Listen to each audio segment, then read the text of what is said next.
Değerli izleyicilerimiz, bildiğiniz üzere geçtiğimiz haftalarda Finlandiya, İsveç ve Danimarka'da 30 yaşın altında olan erkeklere kalp kası iltihabına neden olduğu gerekçesiyle Moderna adlı aşının vurulması yasaklanmıştı. Maalesef vaka sayıları artınca bu 3 ülke böyle bir karar aldı ve bunu da ben sizlerle sıcağı sıcağına paylaşmıştım. Dünyanın pek çok noktasından bizleri izleyen pek çok vatandaşımız bu videoya, bu gelişmeye görüşlerini yazarak bizimle paylaşmıştı, tepkisini göstermişti. Değerli izleyicilerim, maalesef şu anda yeni bir haberle karşınızdayım. Avrupa Birliği'nin ilaç düzenleyici Avrupa İlaç Ajansı EMA, Moderna'nın yeni tip koronavirüse karşı geliştirdiği yeni bir aşının 6-11 yaş grubunda kullanımı için yaptığı başvuruyu değerlendirmeye aldı. Yani Avrupa İlaç Ajansı Moderna'nın yeni aşısını incelemeye başladı. Bu aşının altyapısı da mRNA teknolojisi. EMA'dan yapılan açıklamada mRNA teknolojisiyle geliştirilen Spikevax aşısının 12 yaş ve üzerindeki kişilerde kullanılması için daha önce onay verildiği hatırlatıldı. Aşı hakkında 6-11 yaş grubundaki çocuklarda devam eden klinik çalışmaların sonuçlarını da içeren verilerin inceleneceği, bunun ardından değerlendirme sonucunun açıklanacağı bildirildi. EMA'nın değerlendirme sonucunda kararını yaklaşık 2 ay içerisinde vermesi bekleniyor. EMA'nın kararı aşının kullanımındaki çerçevenin belirlenmesinde Avrupa Birliği Komisyonu'na tavsiye niteliği taşıyor. Yani EMA evet olabilir, kullanabilirsiniz derse Avrupa Birliği de tüm üye ülkelere evet bu aşıyı 6-11 yaş üzerindeki bu aralıktaki çocuklara vurabilirsiniz diyecek. Moderna aşısının Avrupa Birliği içindeki yetişkinlerde kullanımı için Ocak 2021'de onay çıkmıştı. Avrupa Birliği Komisyonu'nun üye ülkeler adına Moderna ile 460 milyon doz aşı ile ilgili anlaşması bulunuyor. Şimdi arkadaşlar 3 tane ülke saydım. 1. Finlandiya, 2. Danimarka, 3. İsveç. Bu ülkelerde Moderna'nın bulduğu bu aşının 30 yaş altındaki erkeklerde kalp kası iltihabına neden olduğu gerekçesiyle vurulmama kararı alındı. Vaka sayıları arttı. Şimdi her ne hikmetse bu firma yeni bir aşı bulduk diye piyasaya çıkıyor.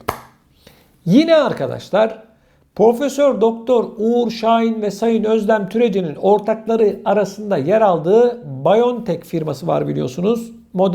Bu BioNTech aşısını bulan insanlar dünyaya bu aşının yayılmasında, vurdurulmasında, piyasaya dağıtılmasında da Amerikan Pfizer adlı ilaç şirketiyle de ortaklık yapıyorlar. Her ne hikmetse bu Pfizer'da geçtiğimiz hafta bir açıklama yaparak ben Covid hapı buldum dedi.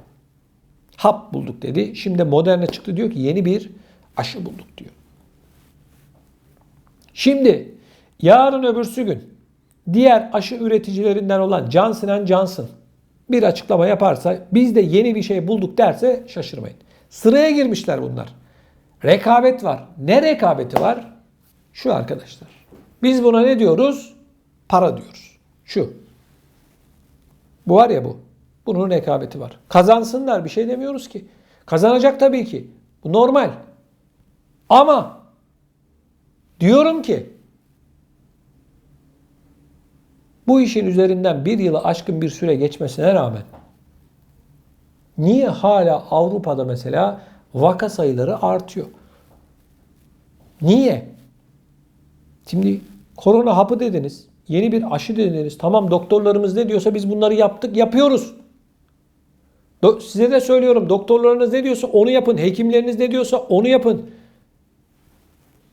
Bir diğer ikinci önemli konu. yarın öbürsü gün bu sıvılarla ilgili olarak birilerinin başına bir şeyler gelirse sağlık anlamında bunun sorumlusu kim olacak? Şimdi Avrupa İlaç Ajansı olan EMA diyor ki biz tavsiye kararı alıyoruz. İster kullan ister kullanma diyor. Şimdi o kendini kurtardı. Sonra bu aşı sözleşmelerinin imzasını kim atıyor? Siyasetçiler atıyor. Siyasetçiler de diyecek ki bilim kurulu önerdi, ben de imzaladım. İşte bak bilim kurulu orada. Doktorlar bilim kuruluna gidecekler, diyecekler ki bak bu kadar insan yan etki oldu diyecekler. Diyecekler ki kardeşim Avrupa İlaç Ajansı'nın araştırmaları, bilimsel veriler ortada. Bizlik bir şey yok diyecekler. Siyasetçi taşın altına elini sokmuyor. Avrupa İlaç Ajansı işin altına elini sokmuyor. Bilim kurulu elini altına hiç sokmuyor taşın altına. Kardeşim soruyorum ben o zaman. Bu işin sorumlusu kim olacak? Kim? Muhatap kim? Cevap yok. Siyasetçi diyecek zaten. Kardeşim diyecek biz imzaladık. İşte bak ne bileyim ben diyecek. Ben doktor muyum diyecek. Önüme geldi imzaladım. Bu işin sorumlusu kim olacak arkadaşlar? Muhatap yok. Olan kim olacak? Sana, bana olacak. Arkadaşlar vaka sayıları niye yükseliyor? Hiç düşündük mü? Neden yükseliyor? Bu kadar alınan tedbire rağmen, aşılamaya rağmen bu vaka sayısı geçen yılki rakamlara niye gidiyor? Niye hastanelerdeki yoğunluklar artmaya başladı? Yoğun bakımlardaki hasta yatakları niye dolmaya başladı? Niye kardeşim? Soruyorum ben niye? Alınan kapanma kararları, maske kararları, mesafe kararları değil mi? Bunlara rağmen böyleyse yarın öbürsü gün başka neler olacak kim bilir. Ne oluyor arkadaşlar? Size şimdi bir konuda bir hatırlatma yapacağım. Biliyorsunuz bu koronavirüs ilk çıktığında özellikle sosyal medyada bazı görüntüler vardı. Sözde Çin'de insanlar sokaklarda düşüyorlar, kalkıyorlar, şöyle oluyor, böyle oluyor diye falan böyle sosyal medyada yayıldı. Peki siz hiç mesela Almanya'da sokakta yürürken bu virüse bağlı olarak o şekilde gösterdikleri şekilde düşen insan gördünüz mü hiç? Fransa'da, İsviçre'de, İsveç'te, İngiltere'de, Amerika Birleşik Devletleri'nde, Avustralya'da, Kanada'da, Belçika'da, Bulgaristan'da, Yunanistan'da, İtalya'da, İspanya'da, Norveç'te, İsveç'te gördünüz mü hiç arkadaşlar? Duydunuz mu böyle hiç bu görüntülerde işte insanlar düşüyor, öyle oluyor, böyle oluyor diye önümüze attılar bunları. Gördünüz mü arkadaşlar? Ben görmedim. Benim önümde, arkamda, sağımda, solumda ne bileyim 100 metre ilerimde hiç bu virüse bağlı olarak böyle aşağıya küt diye düşeni görmedim ben. Küt demeyerek düşmeni de görmedim. Yani düşeni görmedim yani. Neydi arkadaşlar bunlar? Neydi bunlar? Bunlar yoksa insanları korkutmak için yapılan şeyler miydi? Şimdi çıkmış diyorlar ki biz yeni bir aşı bulduk. Bunun onayını alacağız. Bilmiyorum arkadaşlar, ben mi yanılıyorum? Ben mi yanlış düşünüyorum? Bak anlattım. Çin'in Wuhan kenti dediler değil mi? İnsanlar sokaklarda düşüyordu. Hatırlıyorsunuz değil mi o videoları? Veremiyorum ben o videoları. Teliften dolayı. Şimdi ben de soruyorum. Çevrenizde gördünüz mü? Bu sıvılar piyasaya çıkmadan önce dediler ki tamam bu iş bitti. İnsanlık kurtuldu dediler sıvılarını için. Tamam güzel. Niye vaka sayıları artıyor? Ne oluyor kardeşim yani şu anda artmasının nedenini bir arkadaşımız çıksın bana izah etsin desin ki bak bu artma seviyesi bundan dolayı desin. Ben de öğrenmiş olurum. Bilmiş olurum. Ama bana bu kadar alınan tedbire önleme rağmen neden arttığını açıklayacak. Laf kalabalığı yapmayacak. Gelecek karşıma ya da yazsın yorumlara. Desin ki arkadaş bak sen bilmiyorsun bu işi. Bu işten anlamıyorsun. Bak bu işin gerçeği bu. Ama ben de kendisine şunu söyleyeceğim. Diyeceğim ki ne söylerse söylesin. Bak kardeşim ben Hatice'ye değil neticeye bakıyorum. Bugün Almanya'da vaka sayıları 40 ile 50 bin arasına geldiyse bana bu sıvıdan ya da başka bir tedbirden bahsederse ben bunu söylerim. Derim ki neden kardeşim? Vaka sayıları niye 50 bin? Günlük 200 kişi Almanya'da yaklaşık 200 kişi hayatını kaybediyor koronaya bağlı olarak. Ben söylemiyorum, bu resmi rakamlar. Ben Merkel'in yalancısıyım. Sağlık Bakanı Spahn'ın yalancısıyım. Robert Koch Enstitüsü'nün yalancısıyım. Onlar ne derse onu söylüyorum bak bu konuda. Ben de soruyorum. Bu nedir kardeş? İnsanlık nereye gidiyor? Bindik alamete, gidiyoruz kıyamete mi? Soru işareti. Ve bu iş ne zaman bitecek?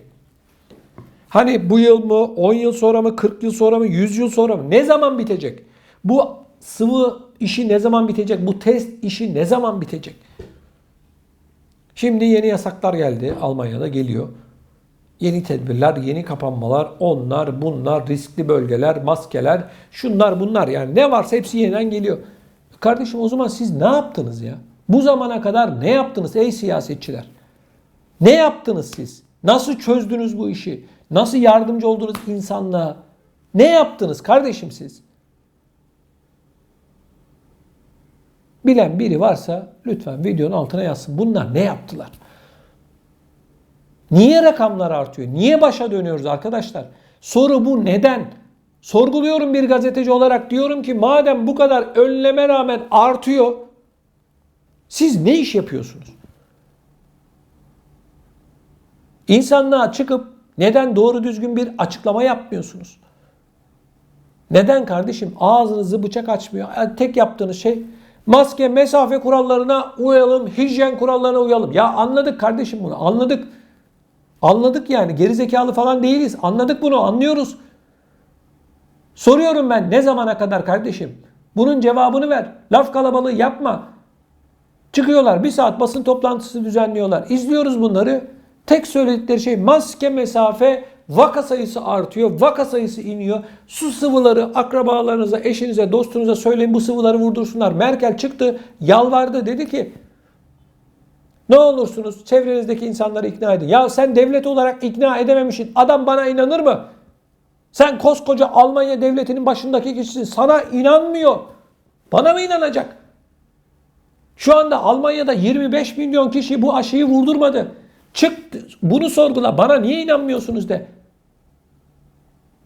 Çıkmış Merkel diyor ki çevrenizdeki insanları ikna edin diyor. Ya sen ne iş yapıyorsun? Koca devleti yönetiyorsun değil mi? 16 yıl boyunca yönettin, şimdi emekli oldun, gidiyorsun. Sen ne iş yaptın? Madem ben ikna edecektim, sen ne işe yarıyorsun? Diye sormazlar mı adama? Ben soruyorum, ne iş yapıyorsun o zaman? Yanlış anlamayın, yani makara falan yapmıyorum ben. Ben Hatice'ye değil, neticeye bakıyorum. Vaka sayısı artıyorsa başarısızsın. Bu kadar basit. İnsanlar senin denizin ortasında fırtınayla, dalgayla uğraştığınla ilgilenmez. Sen bu gemiyi limana getiriyor musun, getirmiyor musun? Gemiyi limana getirip getirmediğinle ilgilenir insanlar. Okyanusta fırtına olmuş, yok okyanusta gemi yan yatmış, çamura batmış. Bununla ilgilenmez. Ben de ilgilenmiyorum. Niye? Ben sana niye oy veriyorum? Bu ülkenin, insanların benim sorunlarımı çöz diye. Sen çözemiyorsun. İşi bilmiyorsun. İnsanların psikolojilerini bozdunuz. Kusura bakmayın arkadaşlar. Birileri bana kızıyor olabilir. Saygı duyuyorum. İstediğiniz eleştiriyi bana hakaret olmadan, küfür olmadan saygı çerçevesinde videonun altına yazarak yapabilirsiniz. Okuyorum ben bütün yorumları, biliyorsunuz. Bir sorun yok. Bunlar benim fikirlerim. Ama ben Merkel'i ve saz arkadaşlarını başarısız buluyorum. Siz bu konuyla ilgili ne düşünüyorsunuz? Çok merak ediyorum. Lütfen videonun altında bulunan yorum bölümüne yazarak bize iletin. Bunun yanı sıra daha fazla insana ulaşmak için sizlerden ricam, lütfen bu yayınlarımızı, videolarımızı beğenmenizi sizlerden hasreten rica ediyorum ve kanalımıza abone olmanızı bekliyorum. Siz bu konuyla ilgili ne düşünüyorsunuz? Yani biz nereye gidiyoruz? Bizi bir otobüse bindirmişler arkadaşlar. Bu otobüsün son durağı neresi ve daha ne kadar sürecek bu yolculuğumuz? Soru bu. Hiç kimsenin ağzını bıçak açmıyor. Almanya'da bir tane gazeteci çıkıp demiyor ki kardeşim Yeter ya. Yeter. Demiyorlar arkadaşlar. Bu otobüsün son durağı neresi diyen yok arkadaşlar. Soran da yok. Herkesi bindirmişler, otobüse götürüyorlar. Nereye gittiği de belli değil. Kaptanı da Merkel. Sürüyor Merkel. Dur diyor ya, bu sefer şu tedbirleri alalım şu istasyonda diyor. Onlarla gidelim biraz da diyor. Vallahi böyle arkadaşlar. Kusura bakmayın ama hani biraz da işi değişik anlatmaya çalışıyorum. Ya bu yani. Ne oldu kardeşim? Merkel dünya para harcandı. O oldu, bu oldu falan filan. Sonuç sıfır. Merkel çıkıyor, anlatıyor, diyor ki şöyle oldu, böyle oldu. Ne oldu kardeşim? Ne oldu? Sonuç ortada. Başarısızsınız. Arkadaşlar lütfen bu konuyla ilgili yorumlarınızı videomuzun altında bulunan yorum bölümüne yazarak iletin. Yayınımızı beğendiyseniz de sizlerden bir like atmanızı ve kanalımıza da abone olmanızı hasreten rica ediyorum.